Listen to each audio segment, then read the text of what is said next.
Isang ina, hindi ko mapapatawad si Maria at si Odi pag nag-positive tong test ng anak ko. Papi, binantaan si Marie at Odi sakaling magpositibo si Happy sa test. Isang nakakagulat na pangyayari ang ipinalabas ngayon sa latest episode ng reality show ng Toro Family na may pamagat na balance matapos ang naging pagdakip ulit kay Papa Odi para muling sumailalim sa rehabilitation. Labis na naging emosyonal si Mama Marie nang muling ibalik sa facility center si Papa Odi para sa muling pagsailalim nito sa rehab matapos maging positibo ulit sa paggamit ng ipinagbabawal na gamot na marijuana at droga. Sa huling bahagi ng latest reality show ng Toro Fam, ipinakita kung paano sinugod ang bahay ni Mama Marie para pwersahang kunin si Papa Odi bilang utos na rin ng pamilya nito. Makikita sa video ang pagkataranta ni Mama Marie na noon ay nasa parehong kwarto sila ni Odi na nanonood ng anime at nagulat na lamang dahil sa napakaraming kalalakihan ang pumasok sa kanilang tahanan para kunin ang kanyang partner. Dahil sa tuliro pa si Mama Marie sa nangyayari ay nagpanik ito, ngunit sa huli ay narealize niyang ito ay mga taong magdadala kay Odi sa rehab center.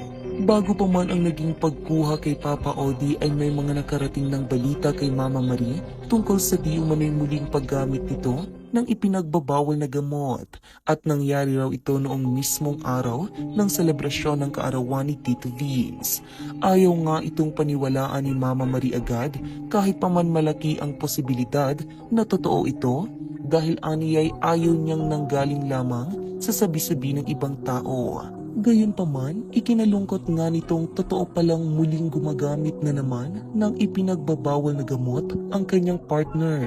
Napagkasakit nga ito kay Mama Marie dahil nagtiwala siyang kayang baguhin niya o ng mga bata si Odi.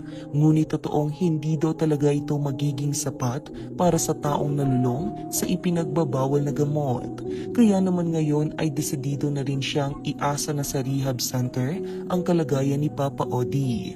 Sa kabilang banda, agad namang nagbanta si Papi kina Mama Marie at Papa Odi na hindi niya mapapatawad ang mga ito sakaling magpositibo ang kanyang anak na si Happy sa drug test. Hindi naman lingid sa kaalaman ng lahat na ang magpartner na Marie at Odi ang madalas na nag-aalaga sa anak ni Papi na si Baby Happy.